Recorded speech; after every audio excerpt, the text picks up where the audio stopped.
Hi, I'm John Stevenson from BikeRadar.com. I'm at the Interbike trade show in Las Vegas, Nevada, and I'm at the Oakley Rolling O Lab with Thomas Craig from Oakley, who's going to show us the testing that Oakley does for its lenses and frame materials. Thomas, hi. Hi, how's it going? Good, thanks. How are you? Not too bad. Excellent day. So, Thomas, we've got some scary-looking machines here. What do?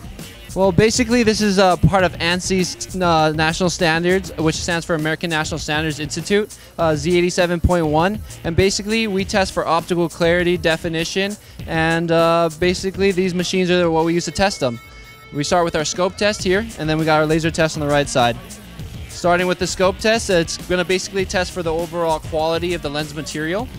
As you can see, this scope is hooked up to this TV over here, showing an MBS pattern simulated at 25 feet away. Now, for our standards, what we do to pass this test is you need to be able to see the 20 lines of resolution, both horizontally and vertically. So when we start putting one of the competitors' glasses on this scope, you can see that those 20 lines of resolution are pretty blurred out. We can pump some light in there to kind of see the object, and that's pretty much as clear as it's going to get. This can basically demonstrate poor lens quality.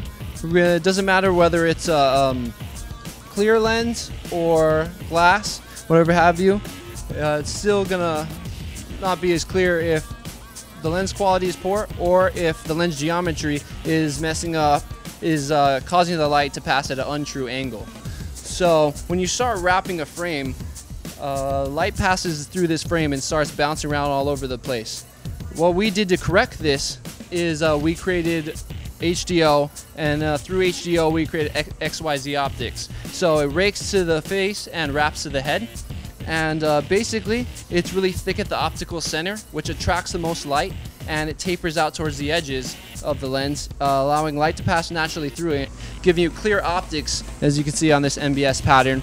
Basically all the numbers and lines have been pretty clear. For the second test, we do a laser sight, laser, which basically demonstrates how your left and right eye work together to focus on the object and basically to see. So again, when you have lenses that are curving and light's hitting it and it's bouncing at an untrue angle, you'll basically get something like this, where the lasers are splitting apart, and now your brain has to work a lot harder and to put these images together over and over again. This is going to create a lot of fatigue. This is going to make you tired and sometimes give you headaches. So to alleviate this, again, through our XYZ optics, we're able to, have those lasers hit that bullseye every single time because the light is able to pass through at its true angle. This is our lens material at its rawest form. So before plutonite becomes plutonite, this is a high-grade polycarbonate little particles that we basically boil down, melt together, and extrude out all the impurities. The unique part about this substance is that at its rawest form, as these particles, it still blocks out 100% UVA, UVB, C, and a harmful blue light, which A stands for aging, B stands for burning, C stands for cancer, which is basically, I like to think, sunscreen for your eyes. Thomas, this is the bit I'm excited to see. Throw some ball bearings at some lenses for us. All right, definitely. So beyond all the optical tests we definitely do a lot of impact resistance testing as well. Starting off with this, we use a competitor with a glass tempered lens. We get these mocked up for our test. And what we basically do is we're going to fire a 1/4-inch steel ball bearing at 102 miles an hour and basically see what happens to it.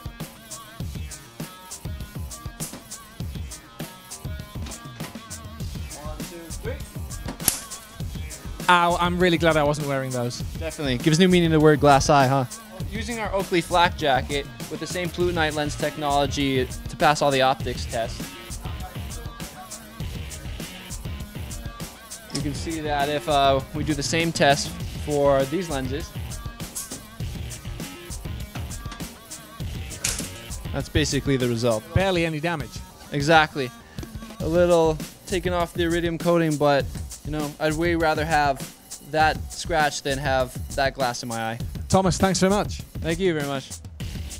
I'm John Stevenson from BikeRadar.com. We've been taking a look at the testing that Oakley does for lenses and lens and frame materials, and we'll be back with more new stuff and new bikes from the Interbike trade show in Las Vegas, Nevada over the next few days. Thanks for watching.